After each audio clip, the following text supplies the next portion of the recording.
Buon pomeriggio da Parigi. Bonjour, good afternoon.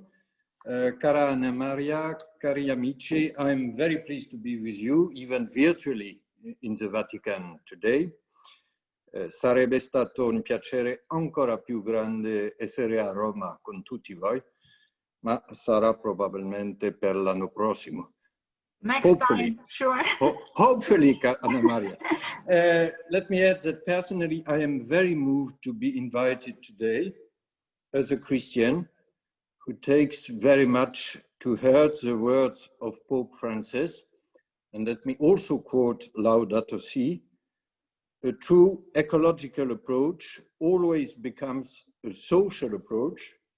It must integrate questions of justice in debates on the environment so as to hear both the cry of the earth and the cry of the poor.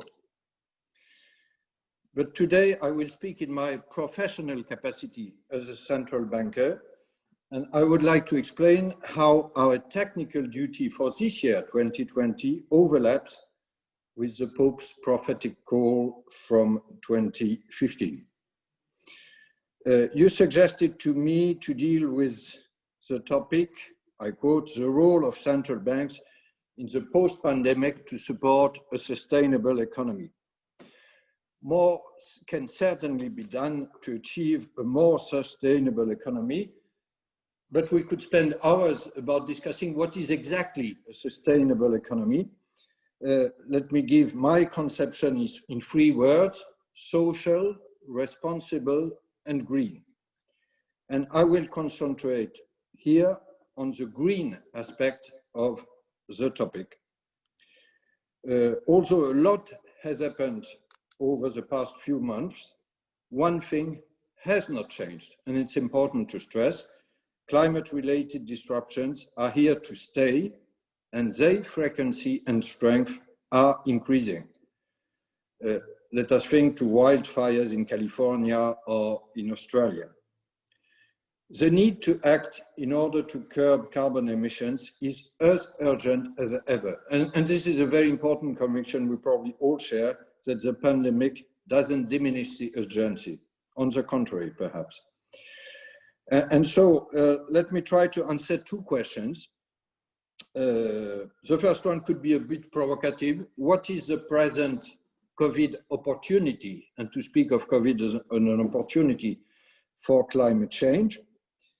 And the second could be a bit surprising. What is the role of central banks in supervisors in climate change? Because you probably think that this does not belong to their mission. It does, and I will try to explain why. First, about the present urgency. The COVID crisis is a preview of what a full-blown climate crisis could look like, unfortunately. In order to qualify climate risk and its radical uncertainty, some researchers, including at the Banque de France, have formulated the expression green swan. It's an analogy with the concept of black swan you are probably more familiar with, described by the Lebanese Nassim Nicholas Taleb. What is a green swan or black swan? An extremely disruptive event that traditional backward-looking risk assessments and traditional economic models cannot anticipate accurately enough. However, unlike black swans, green swans are increasingly certain to occur from a scientific perspective, although we do not know exactly when, where, and how. And these green swans can cause irreversible damage to economies, societies, and ecosystems, meaning that no single person can hedge against them. As such, and this is already a message for our Catholic and universal church, avoiding green swans demands strong, rapid, and coordinated action from multiple actors. Just like climate change, the global pandemic is indeed a green swan, in at least its consequences and the necessary response to it. If I look at its consequences It has led, unfortunately, to a devastating global health and economic crisis. And we know, especially in Europe, that it's not over. And regarding the consequences, it has the same that we expect climate change to have. And let me stress 3 characteristics of these consequences. It is an extreme and unprecedented shock. There are non-linear application mechanisms, and there are some irreversible losses, all the human lives lost to the virus. Second, if I look at the response needed to address the crisis, as an immediate response to COVID, governments and central banks have rightly taken unprecedented and coordinated financial measures and provide stimulus packages to bridge economies through a return to a more normal level of activity. So this is our classical job, so to say. But let me stress 2 more new responses, which are important for all of us. First, the economic recovery cannot be a simple rebuild of the old economy. To quote Matthew's Gospel, we should not put new wine into old wineskins. The post-crisis era offers a unique opportunity to lay the groundwork for an orderly transition to a more sustainable economy and climate-resilient financial system. So a green swan calls for a green recovery.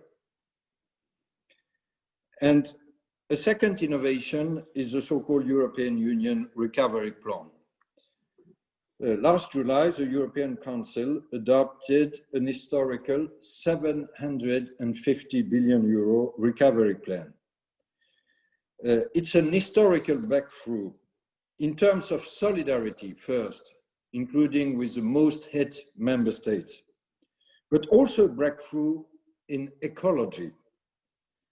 This is not very well known, but at least 30% of this recovery fund will be allocated to the fight against climate change. And under the agreement, the Commission will also propose in the first half of next year a carbon border adjustment mechanism, a tool that will or would ensure that EU companies can compete on a level playing field with companies from countries which do not yet regulate CO2 emissions from their industry. I'm sure that Commissioner Maria Gabriel will elaborate on European action just after me, so I will not be longer on that. And I come to my second question: what can central banks and supervisors do to address climate-related risk? Let me first stress again that we need a global coalition, including all of us worldwide, including citizens, including business, including NGOs. But at the forefront, policymakers, public authorities are definitely the ones to take proper policy actions. To give a single example, but a very important one, nothing will replace carbon pricing, and yes, carbon tax, even if it's not very popular. And governments have to ensure the predictability of policy actions.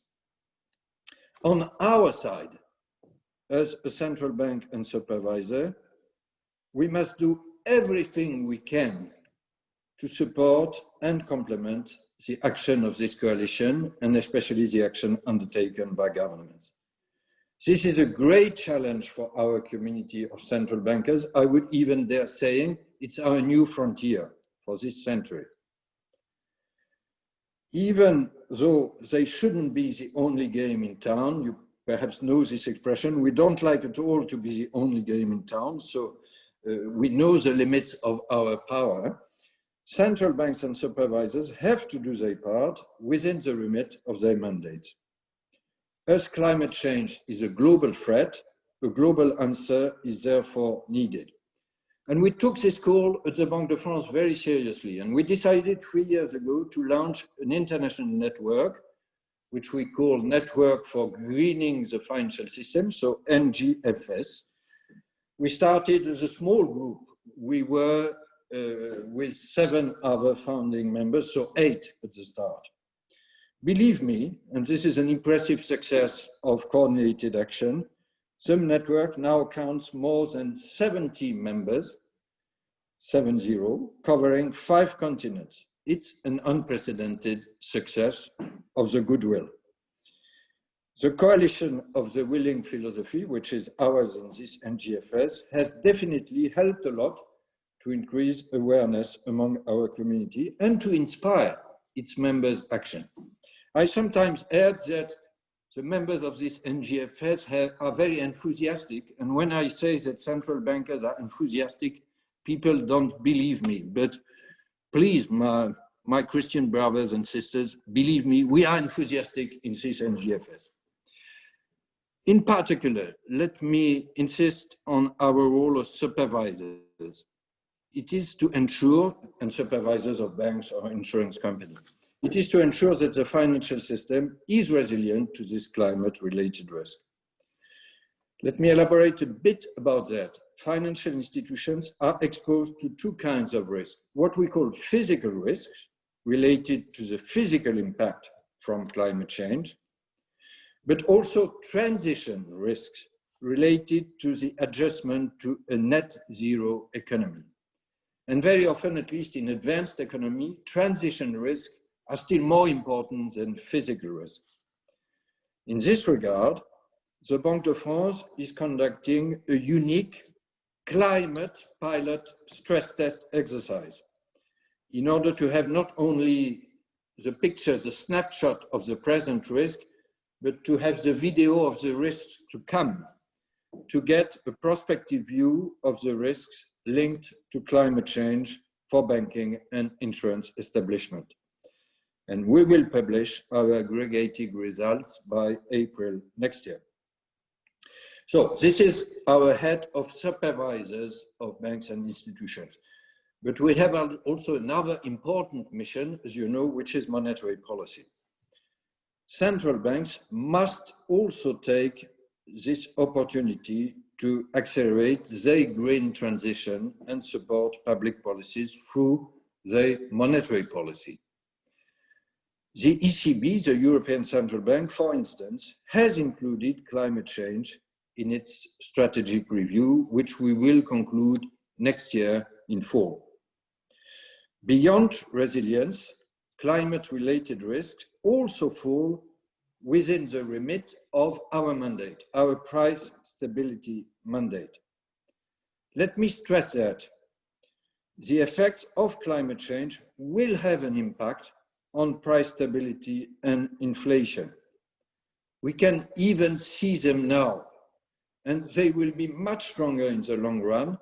To give an example, if we don't succeed in fighting climate change, we will lose at least 10% of world GDP by the end of this century. You can perhaps hear sometimes a debate in some countries, including across the Atlantic, about central banks politicizing when they voice concerns about climate change. Some people denounce what they call mission creep. Don't listen to these voices, to this call for inaction.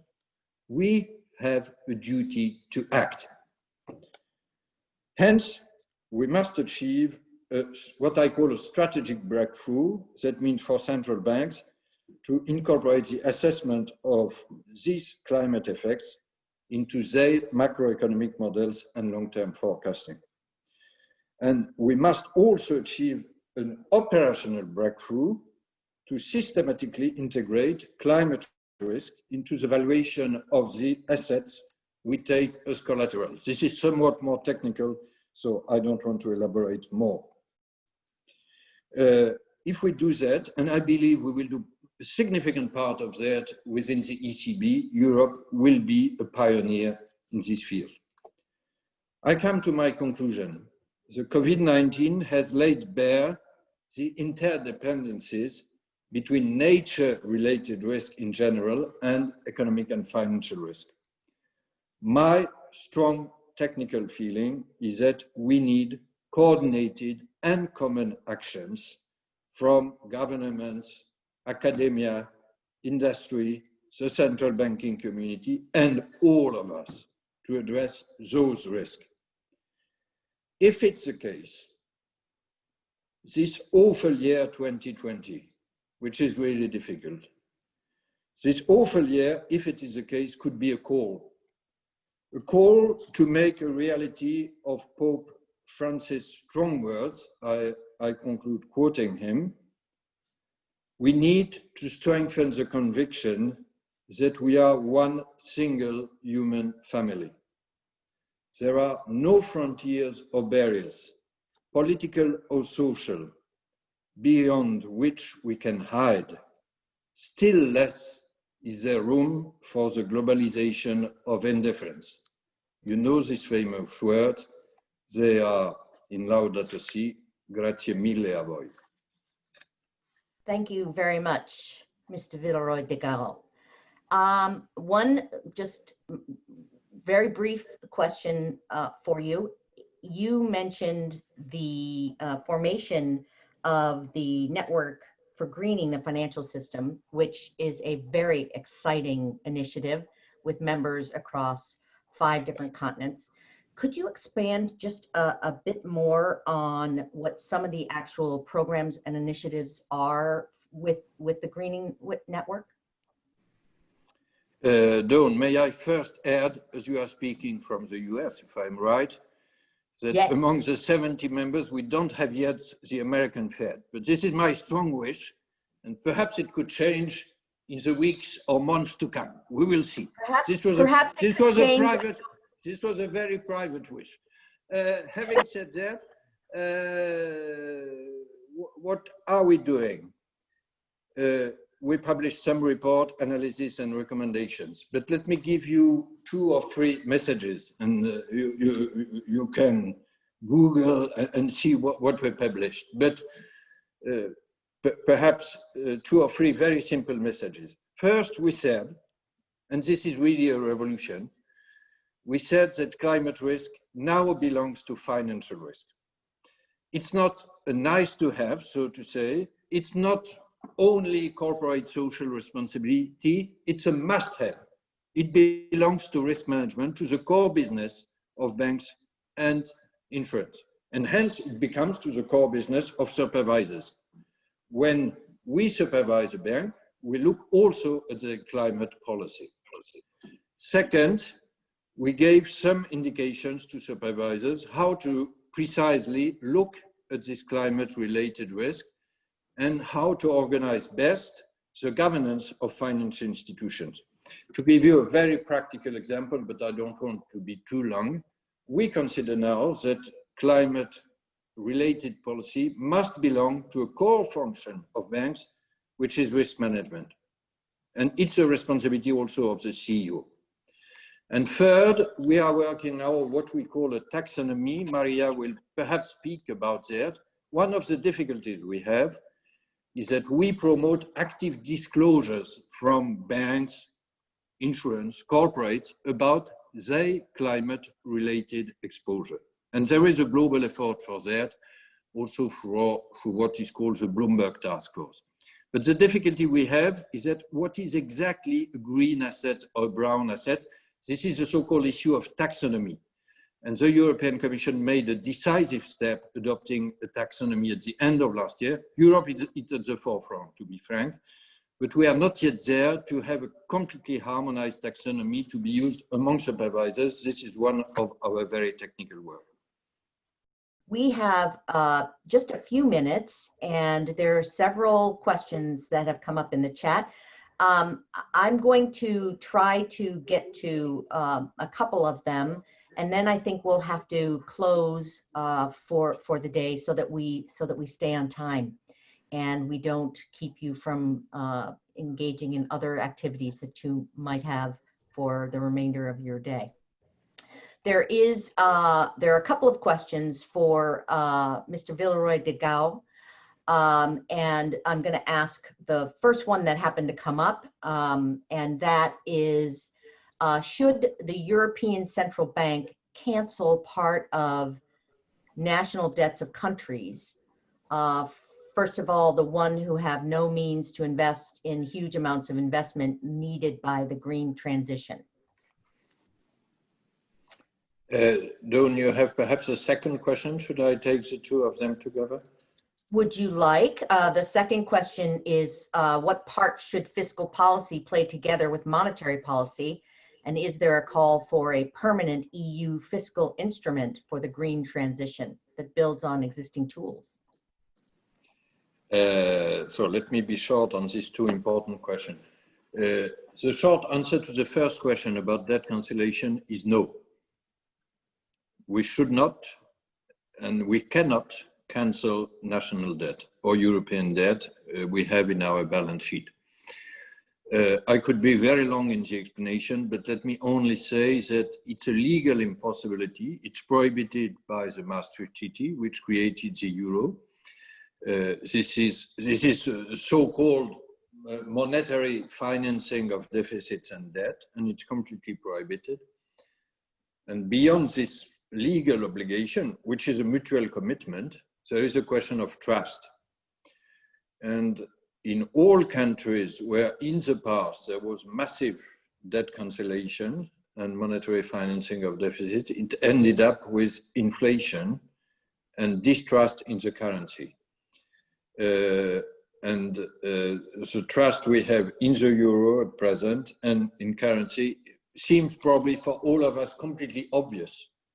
But if you lose trust in currency, you lose trust in all the economic life and also in community. Look at what happened in the past in some countries or what happens at present in Argentina or Lebanon. It's a huge problem. So the short answer is no. But we can help in many other regards, as I said. The second question about fiscal policy, yes, it has to play a role, a very significant one. We have been calling for that for years in the Governing Council of the ECB, all the governors, including the most hawkish one or the most severe one. And it happened this year. And it was completely justified by the crisis, as Gian Maria said earlier. Then comes the question, should it be permanent? And this is your point, should the EU create a permanent fiscal capacity, including for green transition? This is still an open question. The European Recovery Fund, the 750 billion of last July, which I mentioned, is at this stage a one-off due to the crisis. I would personally like to open a discussion about a permanent fiscal capacity, which doesn't mean permanent fiscal transfers. I don't want to be too technical in my answer, but it remains a difficult political issue among governments. Northern governments, to put it in a nutshell, fear that it leads to a so-called transfer union from the north to the south. I don't think this is the question. The question should be more a common action capacity, perhaps for EU transition, or what the economists call stabilization capacity when there are cyclical downturns. So I hope we can open the discussion. If you allow me a political or geographical consideration, there is always a risk of division between North and South of Europe. To put it in a nutshell, the North benefits from the single market, the South benefits from some fiscal transfers. It's a good balance. My country is in the middle. And I think it's very important that we keep this notion of solidarity. Again, the single market is a good thing for everything, but first and foremost for the North. Fiscal union or monetary union is a good thing for everything, but perhaps first and foremost for the South. So altogether, it's a good deal. Europe is a good deal and it's a sign of solidarity. And my country in the middle will try to contribute to keeping together this solidarity spirit. the crisis enhanced this solidarity spirit. And this is one of the very few positive news we have. It was a stress test for the European solidarity. Remember all the debate in March and April that Europe would not resist, that Germany would go on a standalone path, that Italy and Spain would be left in their suffering diseases. The answer was the recovery fund in July. So far, so good. But the idea of a permanent capacity is open for the future. Thank you very much for your comments. And with any luck at all, we'll see more increased solidarity globally if the United States will engage in the future. So hopefully that will be something that we can look forward to.